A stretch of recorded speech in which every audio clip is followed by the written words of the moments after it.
The Sweetie Jar story is one of the great metaphors for time management. We can learn an awful lot from it about prioritization and the organization of events in our life. My guess is that many of you are too young to remember proper sweet shops where a mum and a dad would run the corner store. When you opened the door, this wall of fragrance would hit you from all the sweets in their jars. The place would be full, hundreds of jars about yay big, full of loose powdered sweets. And you'd walk in and ask for a kilo of that or a couple of ounces of this. Walk out with a little brown bag full of sweets and eat them on the way home. It's a bit like pick and mix in cinemas and service stations now, only better. Now imagine one of those Sweetie jars in front of you, lid off, open, all the sweets gone. Sorry, it's empty. That Sweetie jar represents your day, your week, your month, your diary, your life, if you wish. How can we fill that Sweetie jar? If we take a rock about the size of my fist, how many rocks can I get in that Sweetie jar? If I can get 4 or 5 big rocks in that Sweetie jar, does that mean the Sweetie jar is full? No, because there's lots of space around the big rocks, but I can't get any more big rocks in there. What can I get in there? Small rocks. Okay, so we put a bunch of small rocks in there and fill in the gaps. Now, is the Sweetie jar full? No. You can get pebbles and sand and dust. Shake it all down and top it up with dust. Now, is the Sweetie jar full? No. You can get some liquid in there as well, some water. So we've got big rocks, little rocks, pebbles, sand, dust, water. Knock all the air out, top it up with water. And now the Sweetie jar is full. Any smart Alex want to split the atoms, I'll sort you out later. This Sweetie jar is full. Imagine emptying the Sweetie jar and starting all over again. This time, start with the liquid. Fill it to the top with liquid, knock all the air out. Is the Sweetie jar full? Yes. And unfortunately, that's what happens to most of us. So we wake up in the morning and the world and his wife are going to send us a bunch of messages. It's like they vomit all over our Sweetie jar. Blah! And our Sweetie jar's full of liquid and a few floaty bits. We have no control over the sense of importance or proprietary of the events that come our way through those messaging systems, be it letters or emails or phone calls, jobs that your boss wants you to do. There's no control over the balance of importance and urgency. It's up to us to work out what are the most important things to put in our Sweetie jar first.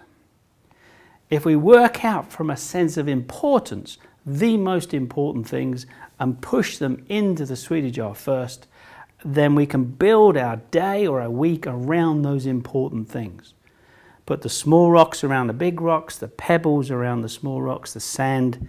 And if we build our days that way, there's always a bit of room left at the end of every day for a little bit of liquid. Now you choose. Water, coffee, Chardonnay, Cointreau, I don't mind. If you start with a liquid, there's a bit of a problem, even if it's not the alcoholic kind. And most of us do start with the liquid. Stuff is thrown at us that often comes with other people's sense of urgency and possibly a sense of priority. There are these two facets that most people consider make up prioritization, and one is called a sense of importance and the other is called a sense of urgency. Unfortunately, those two words have merged over time, and now if you ask someone if something's urgent and if it's important, they think you're talking about the same thing. And it's not. We have to separate those two parameters out. The only priority is the sense of importance. The sense of importance tells us whether to do a task. The sense of urgency tells us when. We only need to measure the sense of urgency if we've decided, yes, this is important enough to do. But how do you know if something's important? The secret is from a guy called Wilfredo Pareto. You might have heard of him. Some say he was an Italian economist, some say he was a sociologist. He was an intelligent guy. He worked out that approximately 20% of the people in Italy owned 80% of the wealth of the country. And that rule, the 80-20 rule, or the Pareto principle, the 80-20 principle, has been applied to many, many, many things since then. So 20% of your products will produce 80% of your revenue. 20% of your sales force will produce 80% of your sales. 20% of your directors will give you 80% of your headaches. 20% of your staff will be off sick 80% of the time. And the figures nearly work out. You're there or thereabouts. Well, put that comparison together with time management. And the average working day for the average person is 5. Monday, Tuesday, Wednesday, Thursday, Friday. What is 20% of 5? It's 1. So in one day, most of us produce 80% of our contribution to our job or our business. What did you do with the other 4 days? I thought you said you was busy. And that's the problem when you apply Pareto to time management. We might sit there in the morning and brainstorm a list of things to do, which is a great activity. And you come up with 20 things that you've got to do today. They are not of equal importance. Pareto would say only 20% of those are the big rocks.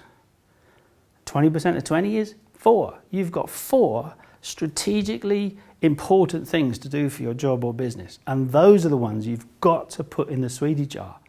And the sweetie jar is your diary.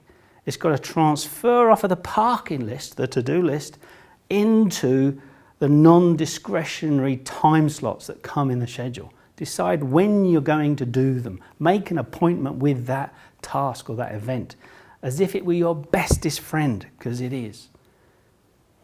60% of your diary allowed to be your normal day job. If you're getting paid for it and it's a normal task, a normal event, it's just average, it's still really important to your business. If you're at home, reading a bedtime story, that's part of being a dad or a mum, that's your job. Being the taxi driver, taking them to the swimming club, that's normal life. That's important stuff. And 60% of our working lives and our personal lives should be devoted to that important normal stuff. But a Pareto item is more important than your day job.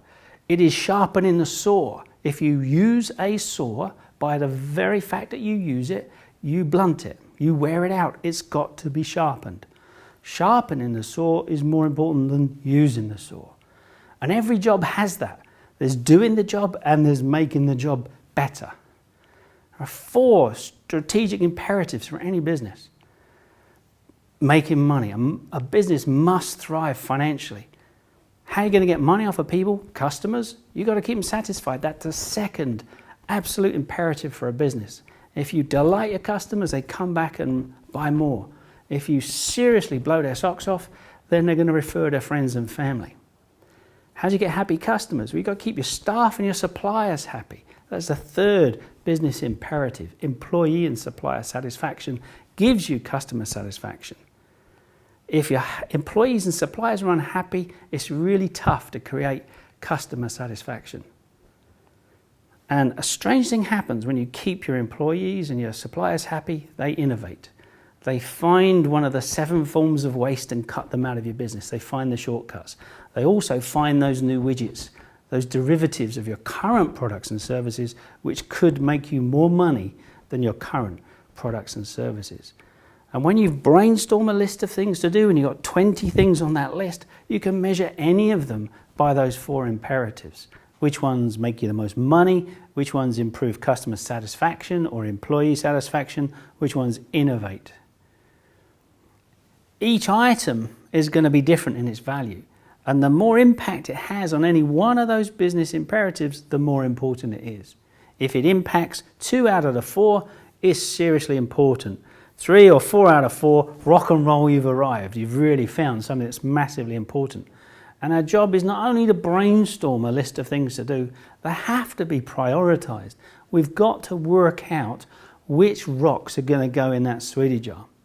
Big rocks, ordinary size rocks, pebbles, sand and water. If we don't put the big rocks in, it's going to be full of water.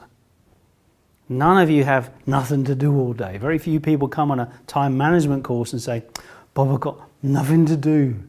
Can you give me something to do? You know, most people come on to time management programs and go, whoa, I go busy, busy, busy all day long, go, whoa, that was a busy day. Look at my list and go, whoa, I haven't done half of it yet. Never mind, there's a tomorrow.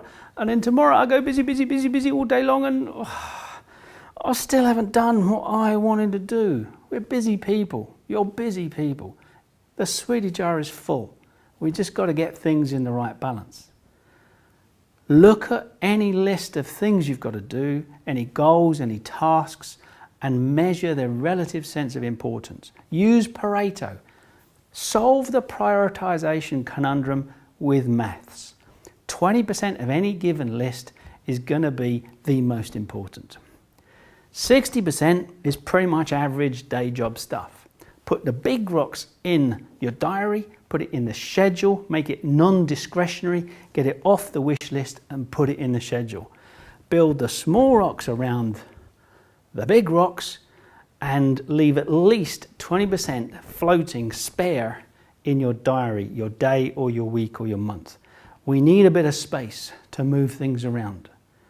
Many of you, I guess, will have played little flat quizzes when you were children with little squares, and you had to move all the little squares around in order to get the numbers in the right order or end up with a pretty frog. Do you remember those? How do they work?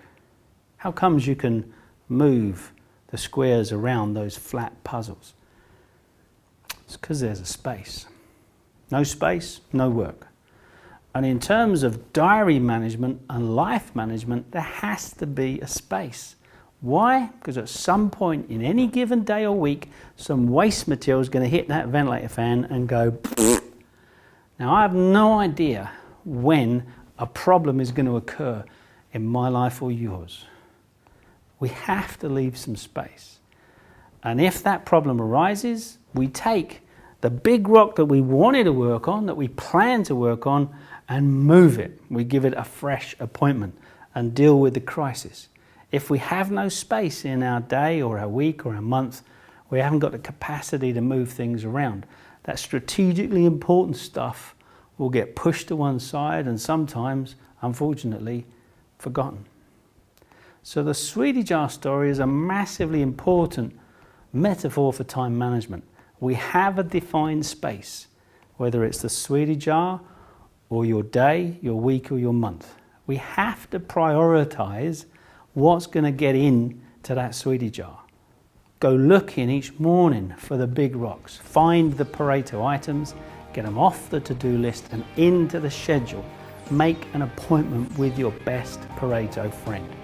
And you will then, over time, make significant progress. You'll be far more effective.